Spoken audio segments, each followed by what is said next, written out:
Hello friends, welcome to trading edge. So friends, आज जैसे आपने थंबनेल में देखा होगा दैट मैंने स्टॉप लॉस की कुछ बात करी है, ठीक है। कि स्टॉप लॉस अगर आपका हिट होता है बार बार, आप एक बड़ा मूव कैच नहीं कर पाते कोई भी एसेट क्लास में, मतलब वो निफ्टी हो या फिर कोई स्टॉक हो या क्रिप्टो हो या फॉरेक्स हो, कुछ भी आप ट्रेड करते हो, तो उसके लिए आपको क्या करना है, ये सारी चीज़ें हम डिस्कस करेंगे। तो वीडियो देखो, आपको पूरा देखना है, बिकॉज यहाँ पे मैं पूरा स्टॉप लॉस का है ना मास्टर क्लास लूँगा, ठीक है। क्या लूँगा? Master class. मतलब कहाँ पे स्टॉप लॉस प्लेस करना है, कैसे उसको ट्रेल करना है, कैसे आपको मैक्स गेन्स आपको मिल सकते हैं कोई भी एसेट में ना। मुझे मेरे जो भी व्यूअर्स हैं ना, वो 80% ऑफ द व्यूअर्स में से मुझे मतलब 80% लोगों के मुझे मैसेजेस आए हैं, या तो कमेंट्स में या फिर पर्सनल व्हाट्सएप पे या फिर टेलीग्राम पे, दैट सर हम बड़ा मूव कैप्चर नहीं कर पाते, स्टॉप लॉस मेरा हिट हो जाता है, मैं ट्रेल करता हूँ तो वो हिट हो जाता है और फिर मार्केट वहीं वहीं से बड़ा मूव देता है ना। ये सारी दिक्कतें लोगों को आती है। तो इस वीडियो में हम डिस्कस करेंगे कि आपको स्टॉप लॉस कहाँ पे प्लेस करना है, उधर से आप किस तरीके से पूरा मतलब ये गेन जो है वो आप कैप्चर कर सकते हो, और कब आपको स्टॉप लॉस ट्रेल करना है, ठीक है। सारी चीज़ें डिस्कस करेंगे, तो वीडियो पूरा देखना है ना। देखो, स्टॉप लॉस के दो तरीके होते हैं। आपको पहले स्टॉप लॉस के दो तरीके क्यों होते हैं, देखो पहले आपको पता होना चाहिए कि आप क्या ट्रेड कर रहे हो, राइट। मतलब किस तरीके से आप अपना ट्रेड प्लान कर रहे हो। देखो, अगर कोई आपका ऐसा सेटअप है जिसमें आपको पता है कि आप सिर्फ और सिर्फ एक स्पाइक प्ले कर रहे हो, राइट, एक स्पाइक प्ले कर रहे हो, तो उसमें एसएल को ट्रेल करना, एसएल को प्लेस करना, ये सब डिफरेंट हो जाएगा। और अगर आप कोई बड़ा मूव कैप्चर कर रहे हो, मतलब अगर हम निफ्टी का एग्जांपल लेते हैं, राइट, अगर हम निफ्टी का एग्जांपल लेते हैं, तो उसमें अगर आप कैप्चर करना चाहते हो, मान लेते हैं 250 पॉइंट, 300 पॉइंट, 400 पॉइंट, अगर निफ्टी में देखो, इंट्राडे में निफ्टी में इस तरीके से मूव आते हैं। आजकल हमने देखा है जब से बैंक निफ्टी और वो सब एक्सपायरी खत्म हुई है, तो निफ्टी अच्छा खासा वॉलेटाइल रहता है। तो मतलब 300 350 पॉइंट का मूव निफ्टी में आना बहुत नॉर्मल हो चुका है, राइट। तो अगर आप इस कैटेगरी में हो कि आपको बड़ा मूव कैप्चर करना है, तो वहाँ पे स्टॉप लॉस का प्लेस जो आपको प्लेसमेंट रखना है वो डिफरेंट हो जाएगा, उधर ट्रेल करना वो डिफरेंट हो जाएगा, और यहाँ पे अगर आप एक स्पाइक प्ले कर रहे हो तो वहाँ पे डिफरेंट हो जाएगा।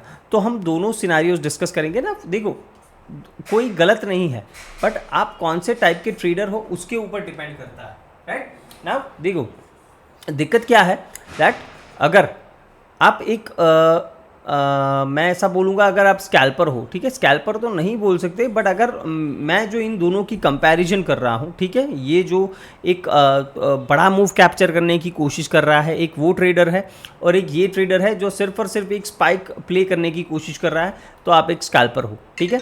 तो आपको सोचना ये है दैट यहाँ से आपको ये ट्रेड लेना है या ये ट्रेड लेना है। पहले तो आपको ये एक क्लियर चीज़ होनी चाहिए, ठीक है।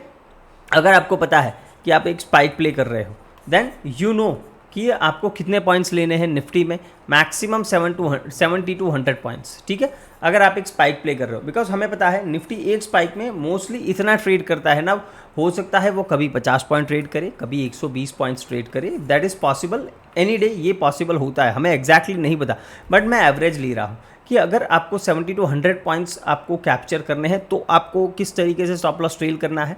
और अगर आप मेरे जैसे ट्रेडर हो जो कोशिश करते हैं कि हर मूव में हम मैक्सिमम गेन करें, ठीक है, हर मूव में हम मैक्सिमम गेन करें, तो आपको किस तरीके से स्टॉप लॉस ट्रेल करना है या कहाँ पे उसको रखना है, किस तरीके से कब ट्रेल करना है, वो चीज़ें डिस्कस करेंगे।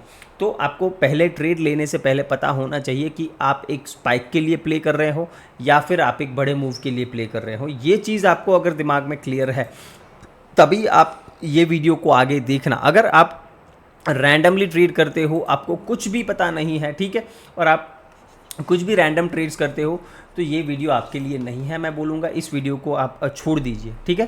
बिकॉज यहाँ पे सिर्फ दो ही टाइप के ट्रेडर्स मुझे चाहिए जिनको पता है क्लियरली एग्जैक्टली कि मैं ये मूव कैप्चर कर रहा हूँ या मैं ये मूव कैप्चर कर रहा हूँ ना। अगर आपको ये पता है देन डेफिनेटली आप ये वीडियो देख सकते हो, बट अगर आप रैंडम ट्रेड्स करते हो, कुछ भी आपको पता नहीं है, then please skip this video, because आपको इसमें कुछ भी यूज़फुल नहीं मिलेगा। बिकॉज उन लोगों के लिए मैं ये वीडियो नहीं बना रहा हूँ, मैं उन लोगों के लिए वीडियो बना रहा हूँ जो एक परफेक्ट सेटअप फॉलो करते हैं, ठीक है, और जिनको पता है कि उनको क्या करना है, उनको कितना गेन लेना है या कितना लॉस लेना है, ये सब उनका प्री डिफाइंड है। अगर ऐसे लोग वीडियो देख रहे हैं देन ये वीडियो कंटिन्यू कर सकते हैं, अदरवाइज आप स्किप कर सकते हैं। नाउ देखो स्पाइक कब मिलता है, जनरली हम ये चीज़ डिस्कस करेंगे, राइट। देखो अगर हम यहाँ पे ये एग्जांपल ले लेते हैं, राइट, ये वाला एग्जांपल। नाउ अगर हम यहाँ पे देखें क्लियरली हमें क्या दिख रहा है, एक कंसोलिडेशन दिख रहा है, इसका ब्रेकआउट एंड एक स्पाइक, ठीक है, ये हमें दिख रहा है क्लियरली। तो जनरली स्पाइक जो प्ले करते हैं वो ब्रेकआउट ट्रेडर्स होते हैं, ब्रेकआउट या ब्रेकडाउन, ठीक है, ये नीचे की साइड भी हो सकता है, ऊपर की साइड भी हो सकता है, तो प्लीज़ आप लोग समझ जाना। तो अगर आप ब्रेकआउट ट्रेडर हो, ओके, अगर आप ब्रेकआउट ट्रेडर हो, यहाँ से आपने इस कंसोलिडेशन का, या फिर मान लेते हैं आपने और टाइट रेंज 1 मिनट में निकाली है और इस कंसोलिडेशन का आप ब्रेकआउट प्ले कर रहे हो, राइट, इस कंसोलिडेशन का छोटा सा कंसोलिडेशन 1 मिनट टाइम फ्रेम पे देखेंगे, ये बहुत ही छोटा कंसोलिडेशन होगा, ओके। तो अगर आप इस तरीके का कुछ सेटअप प्ले कर रहे हो, ये ब्रेकआउट हुआ, मतलब ये हाईएस्ट क्लोजिंग कैंडल है, इसके ऊपर कैंडल क्लोज हो गया, यहाँ पे आप एंट्री ले रहे हो, देन आपका स्टॉप लॉस यहाँ पे होना चाहिए, ओके। और इसमें आपको क्या करना है, इसमें आपको ट्रेल करने की इसमें आपको ट्रेल करने की कोई भी नीड नहीं है। क्यों? बिकॉज अगर आप कंसोलिडेशन से ब्रेकआउट प्ले कर रहे हो देन आपको सिर्फ और सिर्फ इतना जानना है that you are in for 70 to 100 points, ठीक है। आपको 70 से 100 पॉइंट लेने हैं ना, फिर मार्केट ऊपर जाता जाता है, ऊपर जाता जाता है, आप उसको ट्रेल कर दे जाते हो ऑन 5 मिनट चार्ट, तो फिर ठीक है।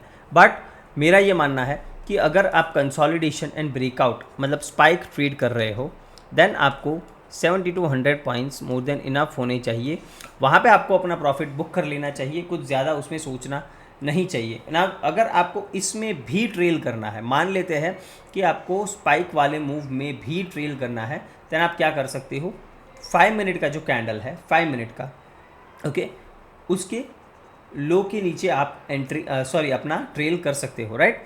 मतलब अगर आपने यहाँ पे ट्रेड लिया है, इस कैंडल पे ट्रेड लिया है, तो अगर यहाँ पे ट्रेड लिया, फिर आप अपना स्टॉप, पहले तो स्टॉप लॉस आप अपना यहाँ पे रखोगे, कहाँ पे, ब्रेकआउट कैंडल के नीचे, ब्रेकआउट कैंडल के नीचे, ठीक है, बिलो ब्रेकआउट कैंडल, ये आपको ध्यान रखना। अगर यहाँ से ट्रेड लिया है ना, ये कैंडल आपको क्लियरली दिख रहा है दैट यहाँ पे क्लोज हुआ, तो आप अपना एसएल यहाँ पे ट्रेल कर सकते हो। ये कैंडल ऊपर गया, आप अपना एसएल यहाँ पे ट्रेल कर सकते हो। ये कैंडल यहाँ पे क्लोज हुआ, आप अपना एसएल यहाँ पे ट्रेल कर सकते हो। जैसे ही प्राइस इस कैंडल के लो के पास आता है, आप अपनी पोजीशन एग्जिट कर सकते हो। बट मैं यहाँ पे आपको एक एडवाइस दूंगा कि अगर आप इस तरीके से कंसोलिडेशन, ब्रेकआउट, सिर्फ और सिर्फ स्पाइक्स प्ले करते हो, देन मैं आपको ये एक एडवाइस दूंगा दैट आपको क्या करना है। देखो, आपको जैसे ही 70 से 100 पॉइंट जितना भी मिल रहा है, ठीक है, मैं ये एवरेज क्यों ले रहा हूँ, बिकॉज जनरली निफ्टी कंसोलिडेशन के बाद इतना मूव करता है। तो अगर आपको 80 पॉइंट मिल रहे हैं, 85 पॉइंट मिल रहे हैं, 90 पॉइंट मिल रहे हैं, 75 पॉइंट मिल रहे हैं, तो अगर आप एक ब्रेकआउट ट्रेडर हो तो मैं ऐसा ही आपको सजेस्ट करूँगा दैट 50% एटलीस्ट आप यहाँ पे बुक कर लो, ठीक है। बिकॉज निफ्टी या कोई भी एसेट ऐसा नहीं होता कि वो वर्टिकली मूव करे, ठीक है। कुछ क्रिप्टो वगैरह को छोड़ दो तो उनकी बात अलग है, बाकी जनरली जो भी इंडाइसिस होते हैं जो मतलब जिसमें अच्छी खासी लिक्विडिटी होती है, वो इस तरीके से वर्टिकली मूव बहुत ही कम करते हैं। बट अगर करते हैं तो आप इस तरीके से उस मूव को कैप्चर कर सकते हैं, मतलब 5 मिनट के कैंडल लो के आसपास आप अपना एसएल ट्रेल करते जा सकते हैं। बट एटलीस्ट 50% क्वांटिटी आपको बुक कर लेनी है जब 70 से 100 पॉइंट आपको मिल जाते हैं, ओके। सिंपल है मेरी बात। तो ये चीज़ हो गई जो भी स्पाइक ट्रेड करना चाहता है ना। जो लोग मेरी तरीके से ट्रेडर है, मतलब मैं जनरली स्पाइक प्ले करना पसंद नहीं करता हूँ, मैं पसंद करता हूँ कि एक अच्छा बड़ा सा मूव कैप्चर करें, ठीक है। जैसे हमने यहाँ पे किया था, मतलब ये आपको दिख रहा होगा छोटा, बट ये 350 पॉइंट्स का मूव हमने यहाँ पे, मतलब ये उससे ज़्यादा ही होगा, बट हमने 350 पॉइंट्स कैप्चर यहाँ पे किए थे लाइव ऑन टेलीग्राम। तो इस तरीके से मूव जो अगर आपको कैप्चर करने हैं तो वो किस तरीके से करते हैं उसके ऊपर आ जाते हैं, राइट। देखो, उसके लिए आपको स्ट्रक्चर का थोड़ा नॉलेज होना चाहिए, ओके। स्ट्रक्चर, मार्केट का जो स्ट्रक्चर है उसका थोड़ा नॉलेज आपको डेफिनेटली होना चाहिए। बिकॉज अगर आपको स्टॉप लॉस ट्रेल करने हैं तो आपको ये चीज़ समझनी होगी कि मार्केट में लिक्विडिटी कहाँ पे है, ओके, और मार्केट कहाँ तक नीचे आ सकता है लिक्विडेट करने के लिए, स्टॉप लॉस हंट करने के लिए, ये चीज़ें आपके दिमाग में होनी चाहिए। अदरवाइज आप इस तरीके से ट्रेल नहीं कर पाओगे, बड़े मूव्स कभी भी कैप्चर नहीं कर पाओगे। ओके, तो सबसे ज़्यादा दिक्कत लोगों को यही होती है। देखो स्पाइक ट्रेडर्स को, जो मैंने बताया कि आप यहाँ से ब्रेकआउट प्ले कर रहे हो, उनको कोई दिक्कत नहीं है। वो जनरली अपना ट्रेड ले लेते हैं, जो भी स्पाइक मिला उसमें 40 पॉइंट, 30 पॉइंट, 20 पॉइंट जो भी मिला बुक करके निकल जाते हैं ना। आप उस तरीके से ट्रेडर हो, कोई दिक्कत नहीं है ना, कोई भी रॉन्ग यहाँ पे नहीं है, ठीक है। बट मैं जनरली कोशिश करता हूँ कि मैं कोई भी ट्रेड में एंटर करूँ, मैं कोशिश करता हूँ कि मैं उसमें मैक्सिमम प्रॉफिट लेके निकलूँ। कोशिश मेरी ये रहती है ना। बहुत सारे मतलब 50% ट्रेड्स में ऐसा होगा कि मेरा C2C हिट हो जाएगा 50% क्वांटिटी में, ठीक है। बिकॉज मैं एक टारगेट फिक्स रखता हूँ, वहाँ पे मैं अपनी 50% क्वांटिटी बुक कर लेता हूँ। फिर अगर मार्केट पुल बैक देता है, वहाँ से ऊपर जाता है, तो मैं ट्रेल करते ही जाता हूँ। बट अगर ये इधर से रिवर्स होके मेरा C2C हिट कर देता है, तो ऐसे मेरे 50% ट्रेड में ऐसा होता है कि मेरा C2C हिट हो जाता है, ठीक है। ऑलमोस्ट मतलब 40-50% ट्रेड में ऐसा होता होगा। बट फिर भी मैं इस चीज़ को फॉलो करता हूँ। क्यों? बिकॉज मुझे पता है कि जब अगर ये इस तरीके से मूव किया ना, देखो यहाँ पे हमने एंट्री कहाँ पे की थी, ये 5 मिनट्स के फेयर वैल्यू गैप पे, ये कल का ही एग्जांपल है। ओके, यहाँ पे एंट्री की थी, इसके नीचे का मेरा स्टॉप लॉस था, तो यहाँ पे कहीं पे यहाँ पे कहीं पे मैंने एंट्री करी थी इस कैंडल के हाई के ऊपर, ये मेरा स्टॉप लॉस था ना। अगर मैं देखो फिक्स्ड अगर मैं रखता कि मैं यहाँ पे निकल जाऊँगा, या ये मैंने आपको टारगेट दिया था 520 का, यहाँ पे निकल जाऊँगा, तो ये मूव मैं मिस कर देता, इतना मूव मैं मिस कर देता। तो मेरा आप रिस्क रिवॉर्ड देखो, एक बार लगा के ही दिखा देता हूँ चलो कि रिस्क रिवॉर्ड क्या बनता है। इस कैंडल के ऊपर मैंने एंट्री बनाई थी, इसके नीचे मैंने स्टॉप लॉस बनाया था, और 700 का मैंने टारगेट रखा था, ठीक है, ऑलमोस्ट 700 के आसपास, तो वही हिट हुआ है। और यहाँ पे मैंने आपको बोल दिया था, यहाँ पे आपको बोल दिया था आई गेस दैट हम बुक कर लेंगे, ठीक है। तो कितना टारगेट हुआ, 1:3.5 का रिस्क रिवॉर्ड है। और पॉइंट्स कितने हुए अगर आप देखो तो 290 पॉइंट्स। कितने पॉइंट्स है? 290 पॉइंट्स। ओके, ये किस तरीके से कैप्चर हुए, आपने ट्रेल कैसे किया, यहाँ पे आपको स्मूथ दिख रहा होगा on 5 minute chart, but 1 minute के चार्ट पे देखोगे तो इस तरीके का मूव था। तो आप किस तरीके से ट्रेल करोगे, इसीलिए मैंने बोला दैट आपको स्ट्रक्चर का नॉलेज होना बहुत ही ज़्यादा इंपॉर्टेंट है। Now let me come to 1 minute chart, so मैं आपको स्ट्रक्चर और जो भी मैं समझाने की कोशिश कर रहा हूँ वो कर सकूँ। देखो, आपने मार्केट स्ट्रक्चर का वीडियो नहीं देखा तो प्लेलिस्ट में पड़ा है, पहले जाके वो देख लेना, तभी आपको ये चीज़ें समझ में आएंगी। ओके, सिंपल है मेरी बात। ना देखो जस्ट सेकंड, यहाँ पे मान लेते हैं हमने कहीं पे एंट्री अपनी, मैंने यहाँ पे एंट्री बनाई थी, ठीक है ना। इस तरीके से हम स्लो एंड स्टडी ऊपर जा रहे हैं ना। जैसे ही 1:2 हमारा आरआर हिट हो जाता है, जैसे ही 1:2 आपका आरआर हिट हो जाता है, तब आपको सोचना है दैट आप कॉस्ट टू कॉस्ट एसएल कर सकते हो या नहीं कर सकते, ठीक है ना। यहाँ पे हम क्लियरली देख रहे हैं कि प्राइस स्लो एंड स्टडी ऊपर जा रहा है, इसको ब्रेकआउट किया है, मतलब यहाँ पे हमारा 1:2 समवेयर अराउंड यहाँ पे हिट हो चुका होगा। मतलब यहाँ पे मैं एटलीस्ट कुछ बुक नहीं कर रहा हूँ, देखो समझो, मैं कुछ बुक नहीं कर रहा हूँ, बिकॉज मेरा फर्स्ट टारगेट क्या था, ये जो मेजर लिक्विडिटी पड़ी थी वो टारगेट था मेरा, ठीक है, 520 के आसपास वो मेरा टारगेट था। तो यहाँ पे मैं बुक कुछ नहीं कर रहा हूँ, बट एटलीस्ट मैं अपना एसएल ट्रेल कर सकता हूँ। कहाँ पे? Cost to cost. क्यों? समझो, यहाँ पे प्राइस ने कितने स्विंग बनाए हैं, इसको ब्रेक करने से पहले एटलीस्ट 2 स्विंग्स बनाए। कितने? ये 1 स्विंग, ये 2 स्विंग ना। देखो यहाँ पे अगर प्राइस आता है, नीचे आएगा तो क्या करेगा, अगर उसको लिक्विडिटी की ज़रूरत है, अगर उसको एसएल हंट करने की ज़रूरत है, तो वो क्या करेगा, ये जो पॉइंट है ना, इसकी लिक्विडिटी लेके वापस से ऊपर जा सकता है। ये टोटली पॉसिबल है, ठीक है, ये टोटली पॉसिबल है। तो इसीलिए मुझे अपना स्टॉप लॉस ऐसी जगह पे ट्रेल करना है कि जो यहाँ पे फर्स्ट स्विंग है मेरे ट्रेड लेने के, मतलब मेरे टारगेट के हिट होने के बाद जो फर्स्ट स्विंग है उसके नीचे मेरा स्टॉप लॉस नहीं होना चाहिए। यहाँ पे आपको 2 स्विंग का मेथड याद करना है। कौन सा मेथड याद करना है? 2 स्विंग का, ठीक है। यहाँ पे कितने स्विंग है, प्राइस नीचे आया, ऊपर गया, नीचे आया, ऊपर गया, नीचे आया, ऊपर गया ना। अगर ये मेरा जो लिक्विडिटी पॉइंट है या फिर कोई रेजिस्टेंस एरिया है, अगर प्राइस वहाँ पे जाता है तो मैं कहाँ पे अपना एसएल ट्रेल करूँगा, यहाँ पे करूँगा या यहाँ पे करूँगा, ठीक है, ये क्वेश्चन है। तो मैं यहाँ पे अपना एसएल प्लेस करूँगा, यहाँ पे मैं अपना स्टॉप लॉस ट्रेल करूँगा। क्यों? बिकॉज हो सकता है प्राइस इस लिक्विडिटी को लेने आए और फिर यहाँ से ऊपर जाए, ये टोटली पॉसिबल है। तो आप गलती क्या करते हो दैट आप इस तरीके का जो 5 मिनट का या 1 मिनट का स्विंग होता है, इसके नीचे अपना स्टॉप लॉस ट्रेल करते हो। मतलब अगर प्राइस इस तरीके से जा रहा है, ठीक है, इस तरीके से जा रहा है, तो आप अपना स्टॉप लॉस पहले यहाँ पे ट्रेल करोगे, फिर यहाँ पे ट्रेल करोगे, फिर यहाँ पे ट्रेल करोगे, फिर यहाँ पे ट्रेल करोगे। Now at some point of time ऐसा आएगा प्राइस इस तरीके से जो लास्ट स्विंग है इसको हिट करेगा, यहाँ पे कोई इम्बैलेंस में टैप करेगा और फिर यहाँ से वापस से ऊपर जाएगा।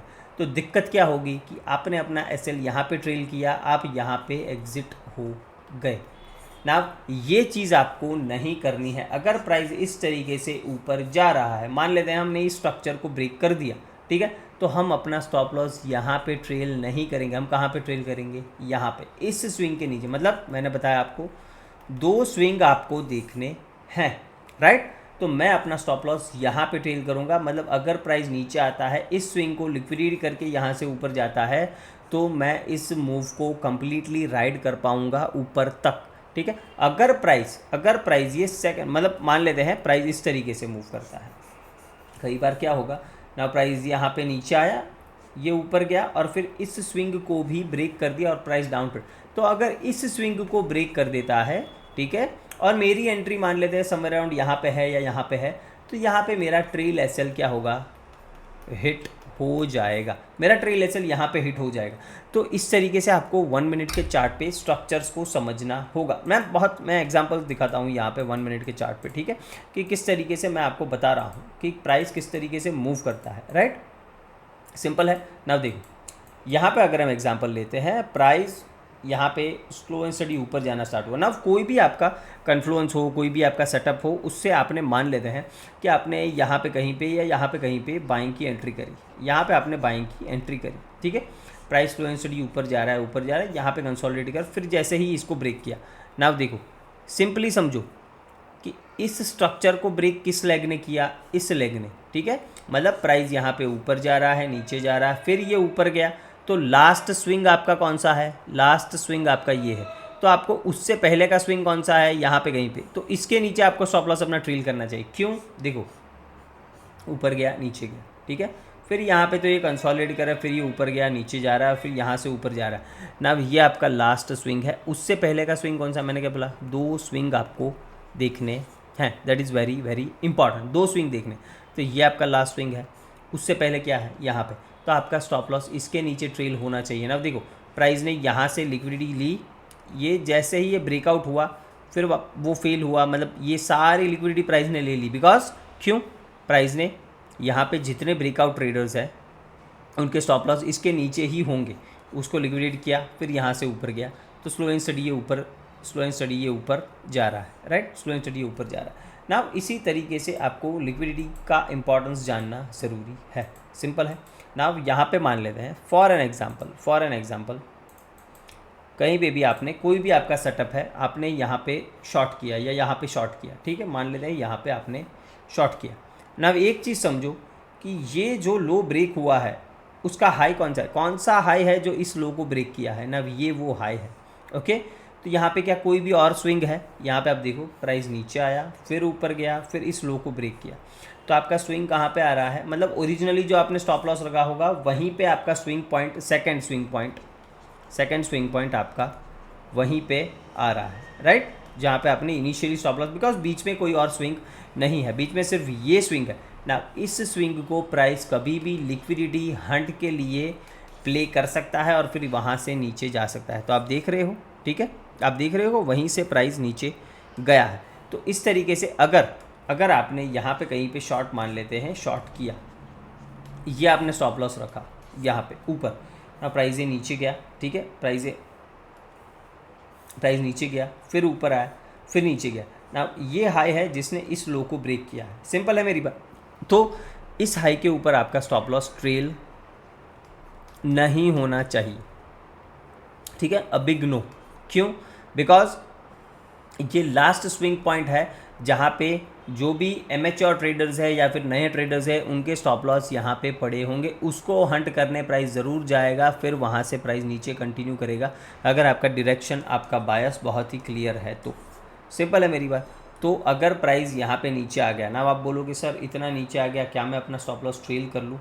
ट्रेल कब कर सकते हो? अगर बीच में कोई 2 स्विंग पॉइंट है तो आप ट्रेल कर सकते हो। अगर बीच में 2 स्विंग पॉइंट नहीं है, सिर्फ एक स्विंग है, तो आप ट्रेल नहीं कर सकते, आपको जो स्टॉप लॉस अपना ओरिजिनल है वही रखना है ना। इस मूव में हमने देखा प्राइस नीचे आया, फिर ऊपर गया, फिर नीचे गया ना। सिर्फ एक स्विंग हाई है, दूसरा स्विंग हाई तो अपना ओरिजिनल जो स्टॉप लॉस है वही है। तो ये एक स्विंग हाई तो कभी भी लिक्विडिटी ग्रैब करने के लिए प्राइस यूज़ कर सकता है। और जहाँ जैसे आप देख सकते हो यहाँ पे किया है, प्राइस नीचे गया, फिर से वापस से लिक्विडिटी ग्रैब की, फिर नीचे गया। तो इस तरीके से आपको ट्रेड करना रहता है, इस तरीके से आपको ट्रेल करना रहता है, ठीक है। एक और एग्जांपल भी दिखाऊंगा मैं आपको, डोंट वरी, मैं कुछ और एग्जांपल्स यहाँ पे जैसे ही दिखता है ओके मैं दिखाता हूँ। 1 मिनट के चार्ट पे हम जाएंगे ओके।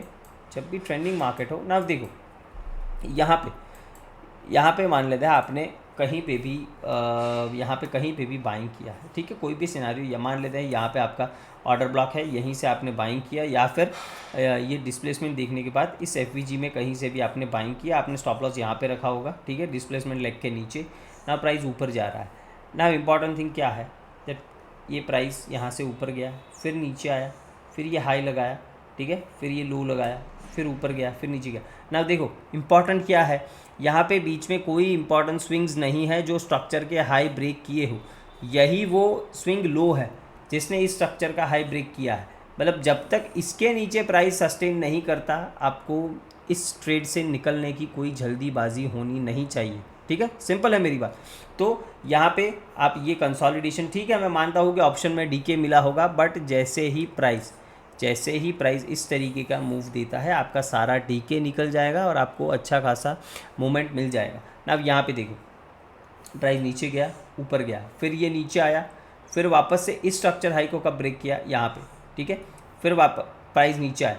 तो यहाँ पे देखो इंपॉर्टेंट चीज़ क्या है कि ये इक्वल लोज है, इसकी लिक्विडिटी इसने ग्रैब की है। आपका स्टॉप लॉस तो यहीं पे होना चाहिए था, आपका स्टॉप लॉस यहाँ पे ट्रेल नहीं होना चाहिए था।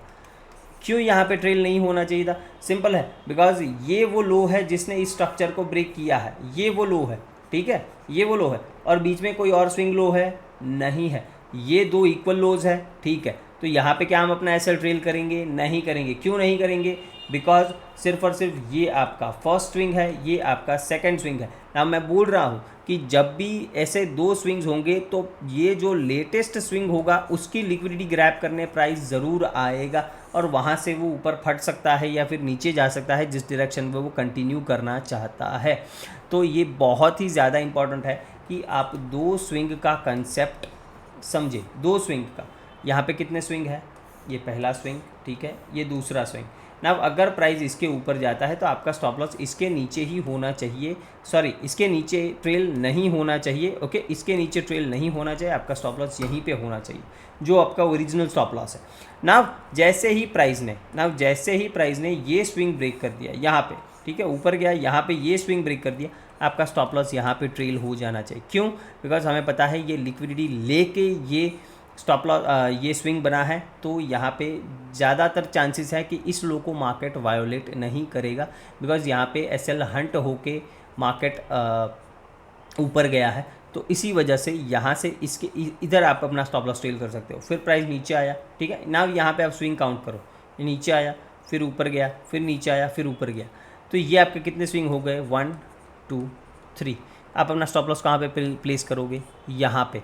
अगर आप मान लेते हैं यहीं से भी ट्रेल कर रहे हो तो आप अपना स्टॉप लॉस यहाँ पे प्लेस नहीं करोगे, मतलब पहले फर्स्ट स्विंग लो पे आप अपना स्टॉप लॉस प्लेस, या फिर स्विंग हाई पे अपना स्टॉप लॉस प्लेस ट्रेल नहीं करोगे, बिकॉज वो एक हाई प्रोबेबिलिटी सिनारियो होता है कि प्राइस वहाँ पे लिक्विडिटी लेने आए और फिर ऊपर चला जाए। That is totally possible. तो इस चीज़ को आपको बहुत बहुत ध्यान रखना है, ओके। सिंपल है मेरी बात। अब यहाँ पे देखो, सिंपल है, यहाँ पे फॉर एन एग्जांपल हम एक बियरिश सेटअप में है, कुछ भी आप मान लेते हैं कि यहाँ पे आपने ब्रेकर ब्लॉक देख के यहाँ पे कहीं पे शॉर्ट किया है ना। जैसे ही प्राइस नीचे जा रहा है, अब देखो प्राइस यहाँ से नीचे गया, ऊपर गया, नीचे गया, ऊपर गया, नीचे गया, ऊपर गया, ठीक है, नीचे गया, फिर यहाँ से ऊपर गया ना। देखो मैंने क्या बोला कि पहले स्विंग पे कभी भी अपना स्टॉप लॉस ट्रेल नहीं करना है। कहाँ पे करना है? यहाँ पे। कितने स्विंग है यहाँ पे? आप देखो, एक स्विंग ये है, एक स्विंग ये है, ठीक है, ये इक्वल है, मतलब इसको हम एक ही मानेंगे। तो ये पहला, ये दूसरा। तो हमें क्या पता है कि प्राइस अगर ऊपर जाए तो इसको लिक्विडिटी करने ज़रूर आ सकता है, फिर वहाँ से कंटिन्यू कर सकता है। तो अगर आपने यहाँ पे शॉर्ट किया है और अपना स्टॉप लॉस यहाँ पे ट्रेल किया है, यहाँ पे ट्रेल किया है, तो क्या होगा आपका stop loss, trailing stop loss भले ही हिट हो जाएगा, मान लेते हैं आपने यहीं पे शॉर्ट कर दिया, बट आपका ट्रेलिंग स्टॉप लॉस हिट हो जाएगा और ये बड़ा मूव आप मिस कर दोगे। क्यों? बिकॉज आपने सिंपली प्राइस की लिक्विडिटी को नहीं समझा है। ओके, ये इक्वल हाइज इक्वल लोज आपको पता है एक मैग्नेट की तरह काम करते हैं, मैग्नेट की तरह, ठीक है। तो प्राइस वहाँ पे जाएगा, दिखाएगा कि ये ब्रेकआउट है, सभी को बाय में इनवाइट करेगा और वहीं से घूमेगा। तो इस तरीके से मूव आपको जो मिलेंगे वो लिक्विडिटी स्वीप करने के बाद ही मिलेंगे। तो इसीलिए आपको स्विंग समझना बहुत ही ज़रूरी है on at least on 1 minute chart, ठीक है। बिकॉज 5 मिनट चार्ट पे स्विंग बनने में थोड़ा देर लगेगा, बट 1 मिनट चार्ट पे अच्छे खासे स्विंग्स फटाफट बन जाते हैं।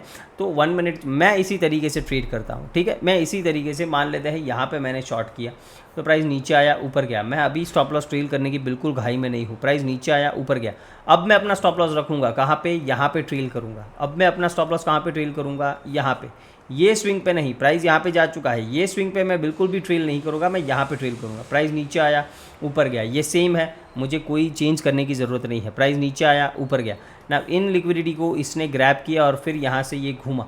अब मैं अपना स्टॉप लॉस कहाँ पे ट्रेल करूँगा, अगर मान लेते हैं मुझे इसके बाद भी ट्रेल करते जाना है तो मैं अपना स्टॉप लॉस कहाँ पे ट्रेल करूँगा, बहुत ही सिंपल है, इस स्विंग के ऊपर। आप बोलोगे सर ये कितना बड़ा मूव है, बट यही लॉजिकल चीज़ है करने के लिए। अगर आपको पता है, ये मैं सिर्फ एग्जांपल दे रहा हूँ, ये इंट्राडे के चार्ट्स है, बट अगर आपको पता है कि आपका ओवरऑल बायस जो है वो डाउन साइड का है, नीचे 1000 पॉइंट का निफ्टी में फॉल आ सकता है, ठीक है, तो आपको इसी तरीके से ट्रेड करना है। अगर आप पोजिशनल ट्रेड कर रहे हो, इंट्राडे में ट्रेड कर रहे हो तो डेफिनेटली आपने जब अपना स्टॉप लॉस यहाँ पे ट्रेल किया होगा, फिर प्राइस इसको ब्रेक डाउन करके इतना नीचे गया होगा तो आपने प्रॉफिट बुक कर ही लिया होगा, वो कोई दिक्कत नहीं होगी, ठीक है। ये अच्छा खासा मूव है, बट यही मैं सिर्फ और सिर्फ आपको लॉजिक समझा रहा हूँ ना। प्राइस यहाँ पे आया फिर ऊपर गया, ठीक है, फिर प्राइस नीचे आया, फिर प्राइस ये ऊपर गया, फिर नीचे आया। अब मैं अपना स्टॉप लॉस कहाँ पे ट्रेल कर सकता हूँ, यहाँ पे नहीं, यहाँ पे इस लाइन पे नहीं। क्यों?